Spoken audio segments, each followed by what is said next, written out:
Good morning, everyone. It's so exciting to have everybody here on this beautiful fall Friday. We're just excited because we are entering our third recruitment session for the Illinois Workforce Apprentice Ambassador Program. And as we are on a journey for continuous improvement, we thought that this would also be a value add to have this session to allow employers to ask questions and to also have our work-based learning apprenticeship committee members to also chime in and add value. Again, I'm Cheryl Morris. I am the chair for the Apprentice Ambassador Working Group and also the CEO for Avail Yourself Consulting Group. We have with us also Nate Carlson, who is the statewide apprenticeship mentor from the Center for Governmental Studies. And Antonio Gomez brought us into the room, who is the Workforce Innovation Coordinator for the Illinois Center for Specialized Professional Support. Jen, do you want to do a brief introduction for yourself as well? Sure. I'm Jennifer Foyle. I'm with NIU's Workforce Policy Lab, and I support the Illinois Department of Commerce's efforts for state apprenticeship expansion, and also which includes the IWIB and the Work-Based Learning and Apprenticeship Committee. Thank you, Cheryl. Thank you, Jen. And so I see that we've got some work-based, the WBLA committee members in the room as well. Please feel free to come off mute and introduce yourselves. We're happy to have you. John, I'm going to poke at you because you're right in my immediate view. Yeah, for sure. So I'm John Hall. I'm the Will County Apprenticeship Specialist for our area. But yeah, specializing in getting out into businesses and helping them build programs and yeah, everything along those lines. Thank you, John. I'm going to just add one quick note to John. He connected us to his brother Mhm. Patrick Hall, and we were actually able to lift up one of our apprentice ambassadors from United Airlines, and we did a podcast, and so we're excited about that. That's going to be coming out here in the near future with Will County Works podcast. So exciting! And John, thank you again for adding value there. Appreciate it. Absolutely. Yes. Anybody else want to come off mute and just introduce yourselves?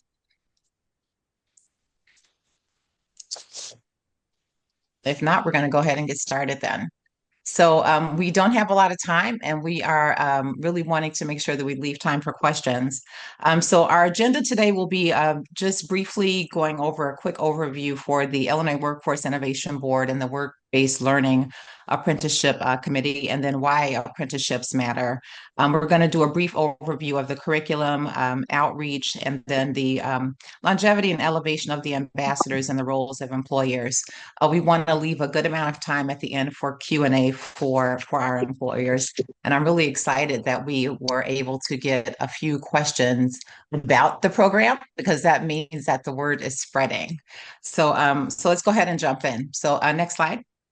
So, understanding the IWIB and the Work-Based Learning Apprenticeship Committee. The IWIB, the Illinois Workforce Innovation Board, is essentially the governing body for the workforce system in Illinois. We work on things like strategic planning, and agencies that are involved in the Illinois Workforce Innovation Board include DCEO, which is really the driving force with the Department of Commerce and Economic Opportunity. We have other agencies like the Illinois Community College Board, the Illinois State Board of Education, and none of this work would really be successful without our businesses, other nonprofits, and other community-based organizations and training organizations. And the folks on the ground are volunteers that comprise the Work-Based Learning Apprenticeship Committee. And the Apprentice Ambassador Working Group are the people that actually make all of this work make sense. Next slide. So the goal of this committee is to expand apprenticeships across the state of Illinois. We're here to take the apprentice graduates and turn them into what we would consider kind of walking billboards on behalf of apprenticeships and your companies. It is a one-year program, monthly free virtual professional development opportunities. And these opportunities give our apprentices a chance to speak at employer engagements, but it's also an opportunity to lift up the value of apprenticeships in schools, let's say churches, states, and other community-based organizations. And again, I mentioned continuous improvement. This year, we added a mentorship component to the Apprentice Ambassador program because we realize that our experts on the ground are the ones that can actually help to develop the ambassadors and then bring them back to the employers even better and stronger. Next slide. So, what's the value for becoming an apprentice ambassador for the ambassadors? The program helps the ambassadors to actually highlight their success through social media. We get a lot of traction on LinkedIn, and we're able to react and also lift up the ambassadors. Again, that's another layer of marketing for the various companies. We cover professional development hours for free. And this is also, we want to make sure that these are aligned with the employer's vision for the ambassadors' professional development goals. Ambassadors get to network with other employers within the cohort and members of the work-based learning community. We keep star apprentices in media trained leadership roles. And this also helps to develop a passion about the apprenticeship program. So Jen Foyle and her wonderful team put together the benefits of apprenticeships. So research over time has proven that for benefits to the business, for every dollar invested, the company actually receives $1.44 in return. These benefits turn into reduced turnover, improved work culture, builds employee trust and loyalty, and enhance coworker productivity. And it also builds a pipeline of skilled workers. The benefits of this program to the apprentices is an opportunity to earn and learn. They get hands-on experience, and they also get an opportunity to turn their learning into experiential learning. So they get a chance to implement what they've learned immediately on the job. For a lot of our ambassadors, they have not decided if they want to go to college. So it helps them to actually start to build their career and avoid student debt at the beginning. Because a lot of times we know students, we go to school and we don't actually know where we want to go. But some companies actually sponsor their apprentices to go to college. Again, adding the mentorship piece to our work has helped some of our ambassadors because we have high level executives. Even Julio Rodriguez from DCEO was a mentor this year, and a lot of our ambassadors earn credentials and they get a chance to advance in their career. Because I don't want to expand too much on the data, we have also left a link here for you to take a deeper look into the how employers earn positive returns on investments and apprenticeships. So I mentioned early on that the Illinois Workforce Innovation Board is responsible for building the strategic plan for the state of Illinois. And how this benefits the state is it elevates the importance of apprenticeships for our growing workforce. And for those that are maybe kind of following or maybe not following, apprenticeships from the federal level is one that is continuing to get a push for continuing to develop that. And then it allows us to also seek out employers to share their peer successes. It introduces employers to our apprenticeship specialists. So the state has also made an investment over the past couple of years to actually build a task force of sorts on the ground to work with companies to build apprenticeships. And it also helps to create a new generation of leaders in apprenticeships. So Nate is also going to be our person to talk a little bit more and expand a little bit more on the value of working with apprenticeship specialists in the state of Illinois. Next slide. You're going to hear me say this a lot, working towards continuous improvement.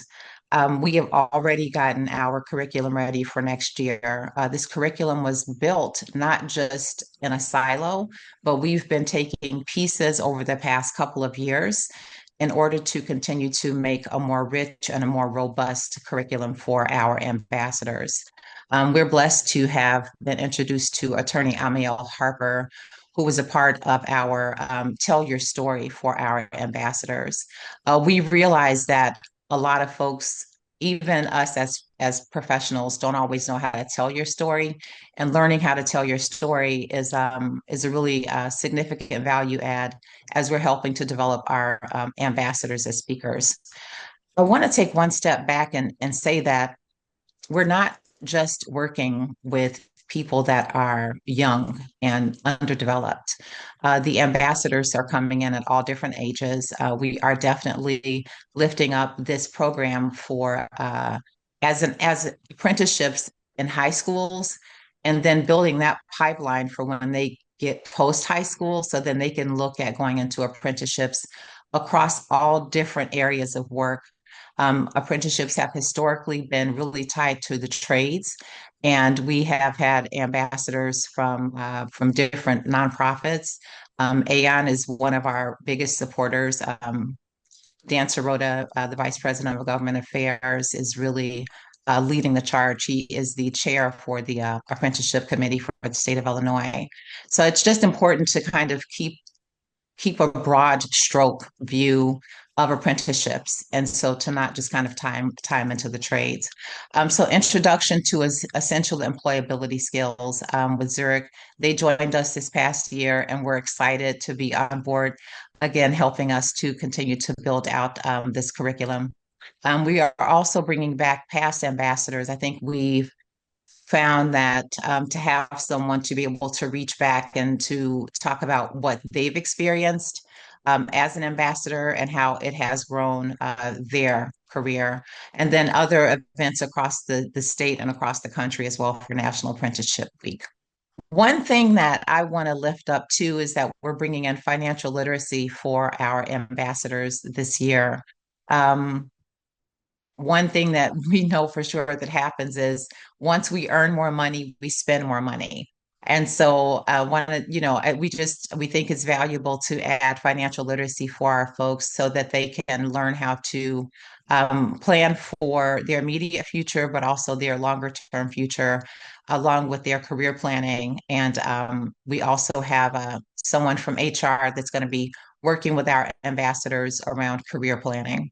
And again, these career planning sessions are hopefully going to be beneficial to the employers because we want you to let us know how we can be of value to you with developing your ambassadors, because only you can really tell us what it is that you need within your organization. And then we'll have a graduation at the end in December. We kind of debated on adding this community of practice slide, and I said, we should because people in the business world don't really use nonprofit language, and so this idea of a community of practice is just an opportunity for us to be able to have honest check-ins with the ambassadors, and we would also like to include that with the employers. What's going well? Where can we help? And then how can we help the ambassadors to get to the next level? Okay, so our superstar, Nate Carlson, he's really our expert on the ground, and he's going to help us out with understanding what is an apprenticeship specialist and how they can be that easy button to start and grow apprenticeship programs within your companies. Nate? Thank you so much, Cheryl. And thank you so much to all of our work-based learning and apprenticeship committee members and employers on the call for making it to a 9 a.m. Friday webinar. Give yourself a pat on the back. Yes, my name is Nate Carlson. I have the great privilege of working with Dr. Jennifer Foyle on the Workforce Policy Lab at NIU to help support apprenticeship expansion. And I'm so grateful to be talking to you all today about our Apprenticeship Specialist program.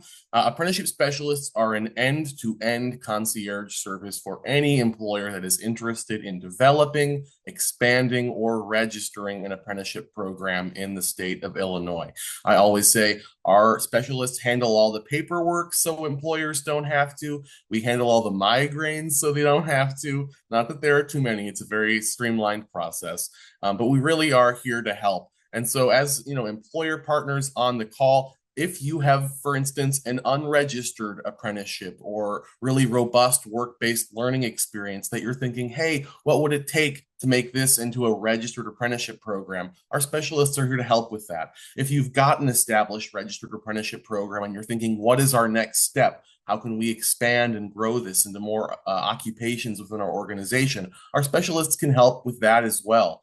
They really are the easy button in terms of being that one-stop shop to partner with the United States Department of Labor to make you have a super streamlined registration process so that you can stay doing your work, knowing that you've got a program coming along. We've got John Hall on the call, who's our incredible apprenticeship specialist from Will County. And John Hall is, living testament to the idea that this is an easy button for employers. And we're so grateful to have him and so many other apprenticeship specialists working throughout the state. So wherever you are in the state, we have an apprenticeship specialist who can support you. They can help connect you to resources in your community. They can help you build out those programs that are going to give you that retention and ROI that Cheryl talked about earlier. So what I would ask you to do, if you haven't already, please check out apprenticeshipillinois.com. Our employer page has a list of every apprenticeship specialist sorted by county. Now, you might get there and say,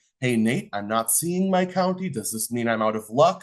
And bad news, you're going to have to work with me, but you do have an apprenticeship specialist. I cover all of the counties in our state, which we don't currently have an apprenticeship specialist. And I am happy to work with you from start to finish on getting your program registered and helping you realize your vision for a training program that meets your organization's needs. So please check out apprenticeshipillinois.com if you haven't already, and definitely consider participating in the Apprenticeship Ambassador Initiative.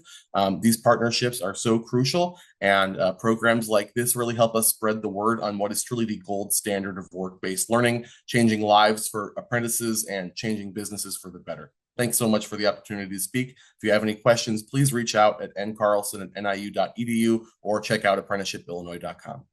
Thank you, Nate. Appreciate that. What are our goals for 2026? Our goals include longevity and elevation of the ambassadors' work for your business's work.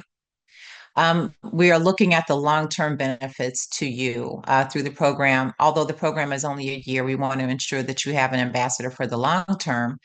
And that includes you continuing to participate post just 2026. That means to apply every year and to continue to add to your alumni for each company. So historically, we've only had one ambassador per company, but this year we're upping it to two because we think that when there is a bit of a cohort being established at the company, we believe that it can help with continuing to kind of stabilize and to build a culture of apprenticeships within the companies. And the success of the ambassador program equals success of your business. Again, as I mentioned earlier, when we have ambassadors posting about their successes and the events that they're actually taking part in, that's just indirect marketing for your company. And so it helps to essentially just spread the word of apprenticeships for the state of Illinois and for your company. And as an employer, you can choose to attend the professional development sessions. You don't have to attend all of them, but we do encourage it. Next slide, Antonio. We do encourage employers to attend the professional development sessions. We are setting a goal of 70% overall attendance for professional development sessions for the ambassadors. And in-person employer engagement events may require some travel, and we'll unpack that a bit more during the application process. And the only cost for the program is travel. So we're doing a lot of work within 1 year at no cost to the employer, but there may be some small cost for things like the Illinois Summit that's coming up in, I think, May or June. And so we're getting ready for that. But we'll definitely talk more about that as we move through the process. So because we only have a few minutes left here, Antonio is going to go ahead and talk to us a little bit about the application process for the Apprentice Ambassador Program. Good morning, everybody. This is our last section for this before we move on to Q&A. But the application process involves a written application. That link, you will receive the slides after this session is done. That link is the written application. It's asking a few questions about why the ambassador is interested in being an ambassador and a little bit about their story. Then they will receive an email that has a request for a video. It will be a short video. We just want to kind of get to know, gauge where their public speaking skills are at the moment and have some success stories for use throughout the year. We want them to show us what they do in a day, give us a tutorial about something that they do, tell us a story, something a little bit more interactive than the written application. We do ask that nobody include any coworkers in the background, as that could be a liability issue, but we'll explain that in the email as soon as they get it. Then after that, the work group will select the cohort, and they will know who all is going to be in the cohort for 2026 by about mid-November. Then, once the cohort is selected, we have some agreement forms to sign. There are 2 agreement forms. There's an employer and ambassador agreement form, which is the employer sponsor, which we'll have 1 employer sponsor per company, and then the ambassadors sign an agreement as well. And then there is a media liability waiver, so that we can use videos and any sort of appearances for promotional materials on apprenticeshipillinois.com. And once we have those, the cohort is set. Again, as Cheryl said, we're allowing 2 ambassadors per year this year, 2 ambassadors per company this year. And we have extended the deadline to apply to November 7th. Thank you so much for everyone that joined, and do apply and join us for the 2026 Ambassador Program. I think it'll really benefit your company, and it'll definitely benefit your ambassador. And we are here to support you, and Nate Carlson is going to be our angel fluttering around to help out everybody with any other questions that they have. Thank you. Have a great weekend.